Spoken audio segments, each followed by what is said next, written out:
Prynawn da i chi a chroeso cynnes iawn i'r myfyrdod hwn.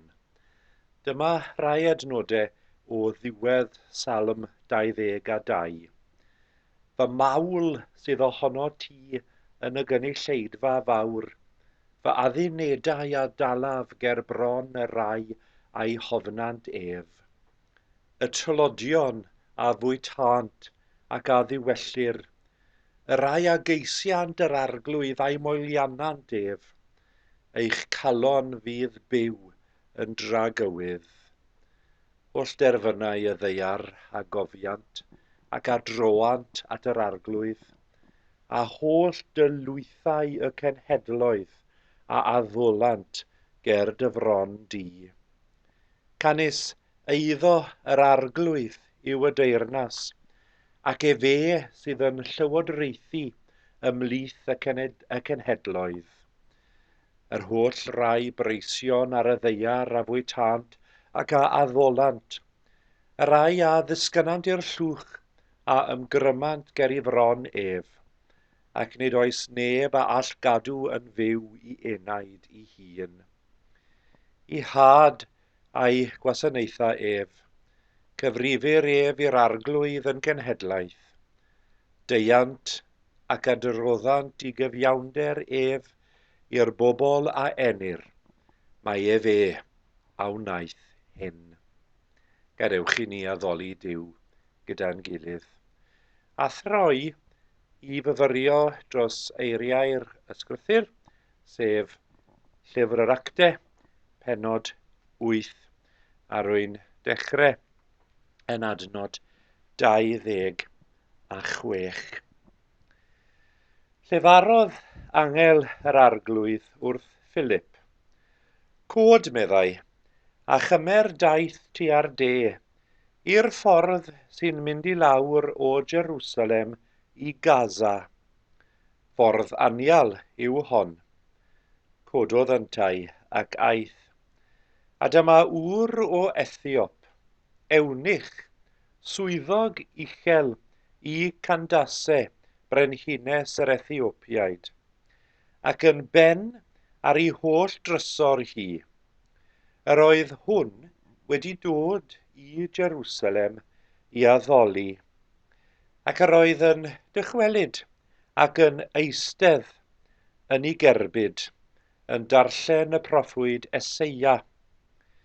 Dywedodd yr ysbryd wrth Philip, dos a glin wrth y cerbyd yna. Redodd Philip ato, a chlywodd ef yn darllen y proffwyd Eseia, ac meddai, a wyt ti'n deall, tybed, beth yr wyt yn ei ddarllen? Meddai ynte, wel, sut y gallwn ni, heb I rywun fy nghyfarwyddo? Gwahoddodd Philip I ddod I fyny ato ac eistedd gydag ef. A hon oedd yr adran o'r ysgrythur yr oedd yn ei ddarllen. Arweiniwyd ef fel y dafad i'r lladdfa, ac fel y bydd o'n yn ddistaw yn llaw I gneifiwr, felly nid yw'n agor I enau. Yn ei ddarostyngiad, gomeddwyd iddo farn. Pwy all dreithi am ei ddisgynyddion, oherwydd cymerir I fywyd oddi ar y ddeiar. Meddai'r ewnich wrth Philip, dywed I mi, am y bwy y mae'r proffwyd yn dweud hyn, ai amdano ei hun, ai am rywun arall? Yna agorodd Philip I enau, a chan ddechrau o'r ran hon o'r ysgrythur, traethodd y newydd da am Iesu iddo. Fel yr oeddent yn mynd ragddynt ar y ffordd, daethant at ryw ddŵr, ac eber ewnich, dyma ddŵr, beth sy'n rwystro I mi gael fy medyddio. A gorchmynnodd i'r cerbyd sefyll, ac eithant I lawr I llnau i'r dŵr. Philip a'r ewnich, ac fei bedyddiodd ef. Pan ddeithant i fyny o'r dŵr, cipiwyd Philip ymaith gan yr ysbryd yr arglwydd. Ni welodd yr ewnych mohono mwyach, ac aeth ymlaen ar ei ffordd yn llawen. Cafodd Philip ei hun yn asotus, ac aeth o gwmpas dan gyhoeddi'r newydd da yn yr holl ddinasoedd nes iddo ddod i Gesareia. A boed i fendith Duw orffwys ar y darlleniad hwn o'i air sanctaidd ef. Amen. Rwy am droi at weddi o'r llyfr gweddi cyffredin ac at y diolch cyffredinol ar ddechrau yn gweddiau. Gadewch i ni weddio gyda'n gilydd. O llalluog Dduw, Dad trigarog, ffynhonnell pob sancteiddrwydd a gras. Diolchwn i ti am dy ddaioni ath gariad di derfyn, tuag ato ni a'r greadigaeth gyfan. Diolchwn i ti am yn creu a'n cynnal, a'n hamgylchynu ath bendithion. Ond oedd holl roddion, diolchwn fwyaf am i ti yn dy gariad sydd ti hwnt i'n gallu i fynegu. Roi dy fab yn harglwydd Iesu Grist, i adfer ac iachau dy olryw. Molwn di, Dad, am holl sianelau dy ras, ac am y gobaith o rannu dy ogoniant.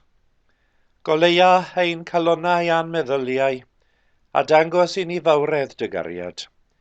Fel y byddwn yn ddidwyll yn y diolchgarwch, nid yn unig am mawl yn gwefusau, ond gydag offrymiad ein bywydau, yn ymroddedig ac yn gyfiawn yn dy wasanaeth. Gofynnwn hyn i gyd trwy Iesu Grist ein harglwydd gyda thi ar ysbryd glân, un Duw, yn awr a thros byth. Alleluia. Ac awn ymlaen i weddio. Lle mae anwybodaeth, hunan gariad ac ansansetifrwydd wedi chwalu bywyd y gymuned. Dyro dy oleuni o Dduw cariad. Lle mae anghyfiawnder a gorthrwm wedi llethu ysbryd dy bobl. Dyro dy oleuni o Dduw ryddid. Lle mae newyn a thlodi, salwch a marwolaeth wedi gwneud bywyd yn faich anddioddeddol. Dyro dy oleuni o Dduw gras. Lle mae drwgdybiaeth a chasineb, gwrthdaro a rhyfel wedi herio dy ddaioni. Dyro dy oleuni o Dduw heddwch. Dduw tragwyddol, dileia ddallineb cenhedloedd a phobloedd, fel y cant gerdded yng ngoleuni cariad. Dileia anwybodaeth a styfnigrwydd yr holl bobloedd, fel y cant ddrachtio o ffynon dy ddaioni di.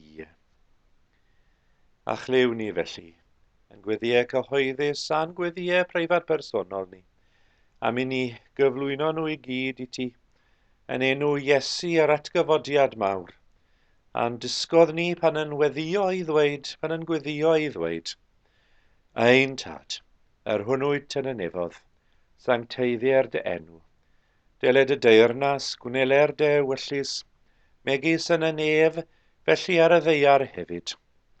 Dyroi ni heddiw ein bara beunyddiol, a maddau hi ni yn dyledion, fel y maddeuwn ynnau hi'n dyledwyr. Ac nac arwen ni hi brofedigaeth, eithir gwared ni rhag drwg. Canis eiddo ti yw'r deyrnas, a'r nerth a'r gogoniant, yn oes oesoedd. Amen. Os i chi yn hoff o storiau ynglyn â chenhadaeth ac efengylu, fe fyddwch chi yn naturiol yn dwlu ar yr hanes yma yn Actau pennod 8. Mae yr ysbryd glân ar waith yn arwain Philip i gwrdd â'r swyddog yma o Lys Ethiopia, sy'n digwydd bod yn darllen Eseia 53 ac yn gofyn yr union gwestiynau yna y byddai'r efengylydd yn medru dalgafel arnyn nhw mwyn sôn am Iesu iddo. Ac yna, pan mae'r amser wedi dod, pan mae yr Ethiopiad yma wedi derbyn cenadwri Philip, mae dŵr yn digwydd bod ger llaw mwyn i'w fydyddio fe, mwyn cwblhau y weithred hon o droedigeth. Cofiwch, mae hanes yr Ethiopiad yn un ryfedd braidd. Doedd e ddim wedi cwblhau troedigeth i fod yn iddew. Oedd e ddim yn bosib iddo wneud hynny gan ei fod e yn ewnich, gan ei fod e yn cael ei ystyried oddi fewn i grefydd iddewiaeth fel amherffaith o ran i gorff. Ond eto, mae fe wedi mynd. Mae fe wedi mynd yn ei gerbyd yr holl ffordd o Ethiopia i Jerusalem mwyn addoli. Addoli o bell, wastad ar y tu fas, does dim hawl gyda fe i fynd i mewn i addoli gyda'r iddewon y tu fewn i'r cysygr.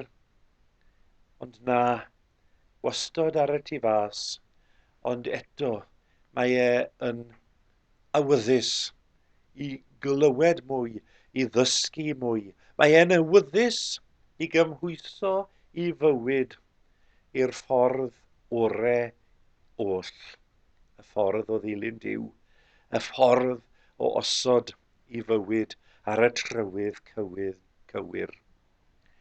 Ond eto mae yna ryw feddwl, pan mae fe'n darllen y darn yma o Eseia 53, bod yn deall rhywfaint o'i sefyllfa ei hunan yn y darlleniad. Dyw e ddim yn deg beth sydd yn digwydd i'r gwas dioddefus hwn. Mae e'n ddi-euog, mae e'n trial ei orau, ond eto fe sydd yn cael bai ar gam, fe sydd yn cael ei eithrio rhag y fendith. A felly mae Philip yn esbonio. Philip yn esbonio bod y darn hwn o'r Testament Cynta yn cyfeirio at Iesu, yn cyfeirio at o ef yn dod fel y gwas dioddefus hwnnw, mwyn ateb anghenion yr hollfyd am waredwr, am Feseia, am un byddwn medru arwen dynoliaeth at Dduw. A hyd yn oed yr Ethiopiad yma, hyd yn oed yr un oedd wedi cael ei eithrio, yr un oedd yn timlo nad oedd dyfodol ganddo o ran hiliogaeth, oherwydd ei fod e'n ewnich, mae hyd yn oed yr Ethiop yma yn gweld bod yr efengil am Iesu Grist yn ei gynnwys o'r fath lawenydd. Y fath lawenydd pan mae fe'n mynd sythre ac yn medru, falle nid ynddo fe ei hun, ond mae hanes yn ateb y cwestiwn pwy all dreithi am ei ddisgynyddion oherwydd cymerir i fywyd oddi ar y ddeiar, achos wrth gwrs y traddodiad yw ta'r swyddog llys hwn o Ethiopia oedd yr un nath gychwyn yr achos yn y wlad honno, achos sydd yn gryf ac yn gadarn hyd heddi. Mae Duw ar waith, mae ysbryd Duw yn arwain pobl hyd yn oed y rai sy'n timlo i bod nhw ar y tu fas, i ddangos i fod ef yn cwmpasu pob un, a bod pob eithrio, pob mir yn disgyn drwy Iesu Grist ein ceidwad. Cofiwch yn bod ni, bellach wedi dychwel i oedfaon wyneb yn wyneb yn y capeli, ond yn bod ni hefyd yn parhau i rannu drwy'r myfyrdodau YouTube hyn. Gadewch i ni weddio ar ddiwedd yn hamser gyda'n gilydd a defnyddio fel darn olaf o addoliad adnodau o lyfr datguddiad pennod 5. Teilwng yw roi na laddwyd i dderbyn gallu cyfoeth doethineb a nerth, anrydedd gogoniad a mawl, i'r hwn sy'n eistedd ar yr orsedd ac i'r oen, y bo'r mawl a'r anrydedd, a'r gogoniad a'r nerth, byth bythoedd. Amen.